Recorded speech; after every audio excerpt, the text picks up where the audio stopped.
नमस्कार दोस्तों, मैं हूं आपका होस्ट राहुल और आप सुन रहे हैं श्रापित कोर्ट का रहस्य। आज की कहानी में हम एक ऐसे टीचर की बात करेंगे जो एक पुराने कोर्ट के कांटेक्ट में आ जाता है।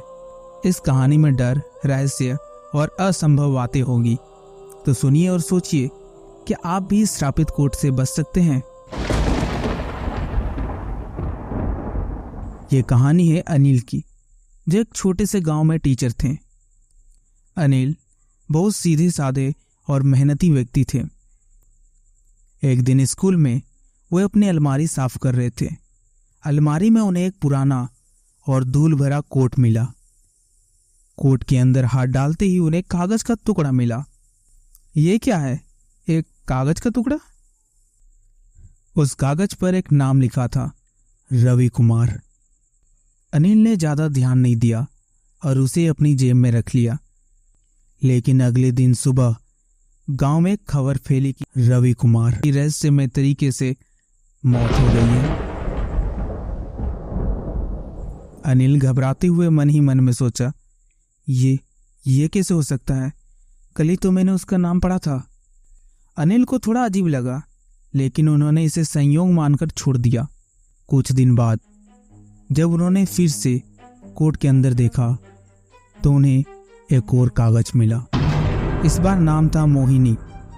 अनिल ने फिर से वो कागज अपनी जेब में रख लिया। अगले दिन मोहिनी भी मृत पाई गई।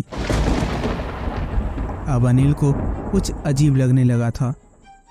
अनिल ने सोचा कि यह बात मैं अपनी पत्नी उषा को बताता हूं, और अनिल ने सारी बात जाकर अपनी पत्नी उषा को बताया।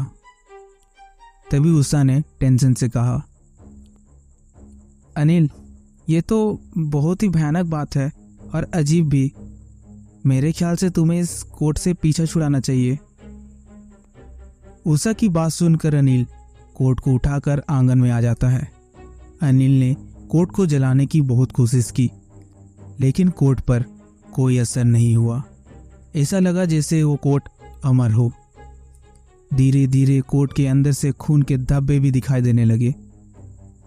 अनिल ने डरते हुए कहा, ओ शिट, ये तो सचमुच का श्रापित कोर्ट है। अनिल ने कोर्ट को छिपाने का फैसला किया, लेकिन उस दिन उन्हें एक और कागज का टुकड़ा मिला।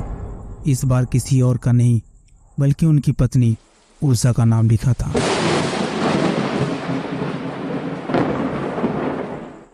अनिल गहरी सांस लेते हुए बोल पड़ा, नहीं, मैं अपनी उषा को कुछ नहीं होने दूंगा। अनिल दौड़ता हुआ उषा के पास जाता है तो देखता है कि उषा किचन में खाना बना रही थी।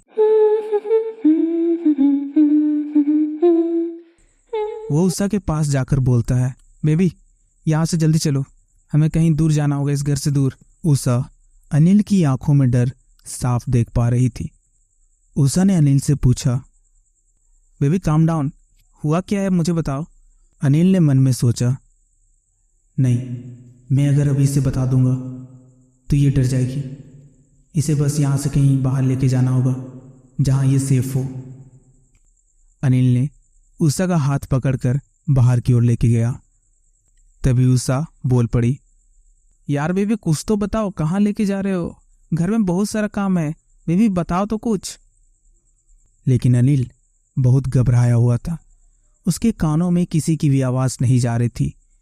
वो बस एक ही चीज बड़बड़ा रहा था, मुझे उषा को किसी भी हालत में बचाना है, मैं उषा को कुछ नहीं होने दूंगा। अनिल उषा को लेकर एक होटल में जाता है और वहां एक रूम बुक करता है। बेबी यार, अब तो हम इतने दूर आ गए, घर से भी दूर, अब तो बताओ क्या बात है, उषा ने कहा। तभी अनिल बोला, कुछ नहीं बेबी, बस वो तुम्हारे साथ कुछ टाइम स्पेंड करना था, इसीलिए बस लेके आया हूँ। तुम आराम करो, हम थोड़ी देर बाद बात करते हैं। अरे बाबा ठीक है, लेकिन मुझे भी बहुत भूख लगी है, कुछ खाना मिलेगा क्या? अनिल स्माइल करते हुए कहता है, ठीक है, मैं अभी लेके आता हूँ खाना। हाँ बेबी, पर सुनो, रूम से बाहर मत जाना, ठीक है? अनिल खाना लेने के लिए बाहर चला जाता है। जब अनिल होटल में वापस आता है तो वो देखता है कि रूम के बाहर काफी भीड़ लगी हुई थी। जब उसने भीड़ को साइड करके आगे बढ़ा, उसने जो नज़ारा देखा, उसके पैरों तले जमीन खिसक गई। उसके पैर वहीं पर जम चुके थे। उसकी आंख फटी की फटी रह गई थी। वह चिल्ला पड़ा, ऊषा।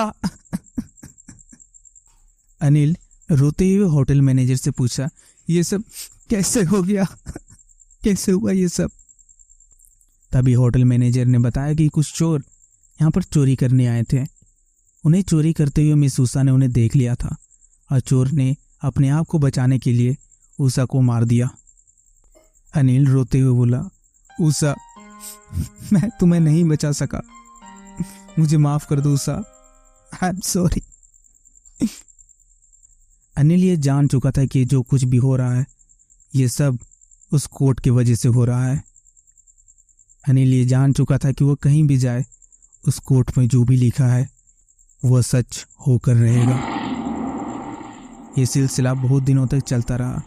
एक दिन अनिल ने गांव के एक प्रसिद्ध तांत्रिक से मदद मांगी। तांत्रिक ने बताया कि कोट को नष्ट करना बहुत ही कठिन है, लेकिन एक तरीका है, उसे एक बहुत खतरनाक पूजा करनी होगी जिसमें अनिल की जान भी जा सकती है। तांत्रिक ने गंभीर आवाज में कहा, इस कोट को नष्ट करने के लिए तुम्हें अपनी जान की बाजी देनी होगी। क्या तुम ये कर सकते हो अनिल? अनिल के आंखों में दृढ़ संकल्प साफ साफ दिख सकता था। अनिल ने दृढ़ निश्चय के साथ कहा, मैं अपनी जान देने के लिए तैयार हूं, बस इस कोट का श्राप खत्म होना चाहिए। अनिल ने तांत्रिक की सलाह पर वो खतरनाक पूजा की। पूजा करते समय कोट से भयानक चीखें निकलने लगी। अचानक कोट जलने लगा और अनिल भी उसी आग में समा गया।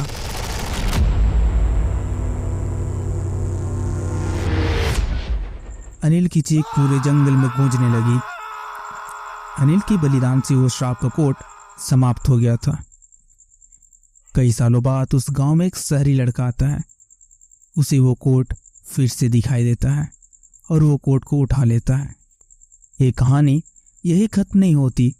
ये श्रापित कोट फिर से अपने नए शिकार की तलाश में है, या यूं कहूं कि इस कोट को अपना नया शिकार मिल चुका है। दोस्तों, अगर ये कहानी आपको पसंद आई हो तो प्लीज़ हमें फॉलो करें और अगली बार और भी डरावनी कहानियों के लिए तैयार रहें। क्या आप जानते हैं कि आपके आसपास भी कुछ ऐसा हो सकता है? मैं हूं आपका होस्ट राहुल और आप सुन रहे हैं श्रापित कोट का रहस्य। मिलते हैं अगली बार एक और रहस्य के साथ। तब तक सावधान रहें, सुरक्षित रहें।